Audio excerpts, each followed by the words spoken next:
ಎಲ್ಲೋಗಿ ಮತ್ತು ಜೇವರ್ಗಿ ಪೊಲೀಸ್ ಠಾಣೆಯಲ್ಲಿ ಅರ್ಜಿ ಸಲ್ಲಿಸಿದ್ದೀವಿ. ನಮಗೆ ಹಲವಾರು ಕಂಪ್ಲೇಂಟ್ ಬಂದಿದ್ದವು. ಅದೇ ಥರ ನಾನು ವಿಡಿಯೋ ನೋಡಿದ್ದೆ.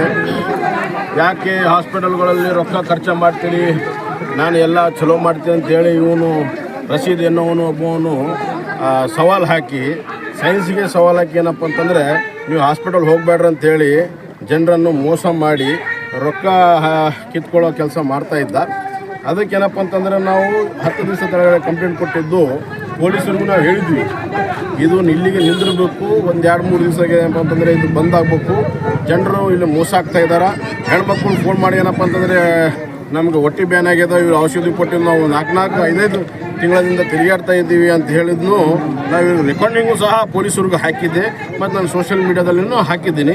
ಈ ಥರ ಭಾಳಷ್ಟು ಏನಪ್ಪ ಅಂದರೆ ಈ ಪೊಲೀಸರು ರೊಕ್ಕ ತೆಗೆದಿದ್ರು ನನ್ನ ಹತ್ರ ವೀಡಿಯೋ ಬಂದಿದೆ.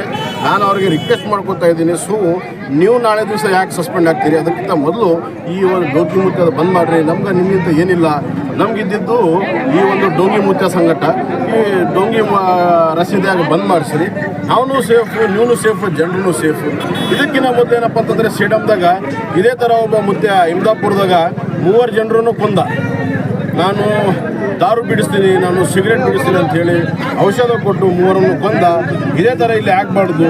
ಈ ಒಂದು ನಮ್ಮ ಭಾಗದ ಜನರು, ಮುಗ್ಧ ಜನರು, ಎಷ್ಟಿಗೆ ತಿಳುವಳಿಕೆ ಇರಲಾರ್ದವರು, ಅದು ಮತ್ತೊಂದೇನಪ್ಪ ಅಂತಂದರೆ ಡಿಪ್ರೆಷನ್ ಇರೋ ಜನ, ಯಾರ ಮಕ್ಕಳಾಗಲ್ಲ 10-15 ವರ್ಷ ಅಂತ ಡಿಪ್ರೆಷನ್ನಿಂದಲೇ ಇರ್ತಾರೆ.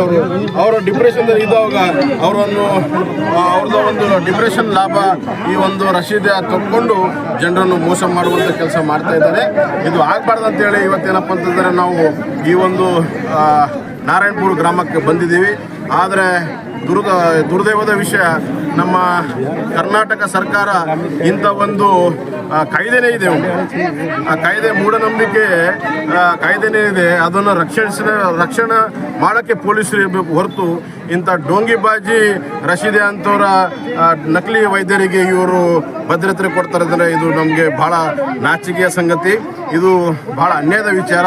ನಾವೇನು ಅವರ ಏನು ಡಾಕ್ಟರ್ ಇದ್ದಾರೆ, ಅವರ ಒಂದು ಮೆಡಿಕಲ್ ಇದೆ ಅಂತ ಹೇಳಿ ಅವ್ರನ್ನೇನು ಮುಚ್ಚಿಸೋಕೆ ನಾವು ಬರ್ತಾ ಇಲ್ಲ.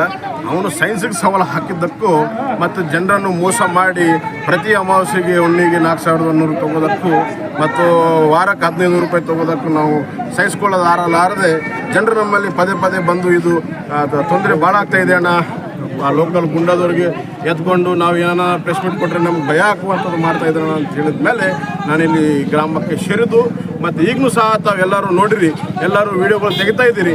ನಾವು ಹೋಗ್ತಾ ಇರಬೇಕಾದ್ರೆ ಮಣಿಕಂಠ ಗೋ ಬ್ಯಾಗ್ ಅಂತೇಳಿ ಅವರ 4 ಚಮಚಗಳು ಒದರಾಡುವಂಥದ್ದು ಮಾಡ್ತಾ ಇದ್ದಾರೆ.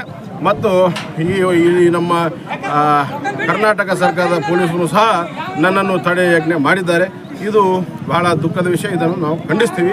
ಆದಷ್ಟು ಬೇಗ ಇವ್ರದ್ದು ಒಂದು ಏನು ಡುಪ್ಲಿಕೇಟ್ ವೈದ್ಯಕೀಯ ನಡೆದಿದೆ ಇದು ಬಂದಾಗಬೇಕು. ಇದು ನಂದು ಅಷ್ಟೇ ಡಿಮ್ಯಾಂಡ್ ಅಲ್ಲ, ಇಡೀ ನಾರಾಯಣ ಗ್ರಾಮಸ್ಥರದ್ದು ಡಿಮ್ಯಾಂಡು, ಮತ್ತೇನಪ್ಪ ಅಂತಂದರೆ ಆಜುಬಾಜು ಹಳ್ಳಿಯ ಡಿಮ್ಯಾಂಡು.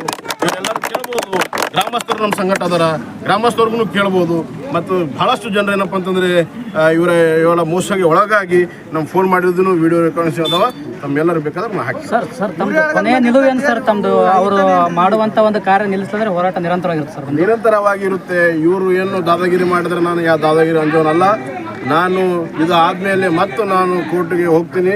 ಇವ್ರು ಎಷ್ಟೇ ತಡೆ ಇರಲಿ, ನಾನು ಇವರ ದುಕಾನ್ ಬಂದ್ ಮಾಡಿಸೋತನಾಗ ನಾನು ಬಿಡೋದು. ಸರ್ ಅವರು ವೈದ್ಯಕೀಯ ಲೋಕಕ್ಕೆ ಸವಾಲು ಆಗ್ತಾ ಇದ್ದಾರೆ ಸರ್. ತಂತ್ರಜ್ಞಾನ ಎಲ್ಲ ಒಟ್ಟು ಮುಂದುವರೆದು ಇಂಥ ಒಂದು ಯುಗದಲ್ಲಿ ಇದು ಕೂಡ ಏನು ವರ್ಕೌಟ್ ಆಗುತ್ತಾ ಅಂತ? ಇಲ್ಲ, ನಮ್ಮ ಈ ಭಾಗಕ್ಕೆ ಜನರು ಹೆಂಗದ್ರಣ್ಣ ಅಂದ್ರೆ ಒಂದು ಡಿಪ್ರೆಷನ್ದಾಗ ಹೋಗಿರ್ತಾರೆ. 10-15 ವರ್ಷದಿಂದ ಮಕ್ಕಳಾಗಲ್ಲ ಅಂದರೆ ಏನು ಎಲ್ಲ ಹಾಸ್ಪಿಟಲ್ಗಳನ್ನ ತೋರಿಸಿರ್ತಾರೆ.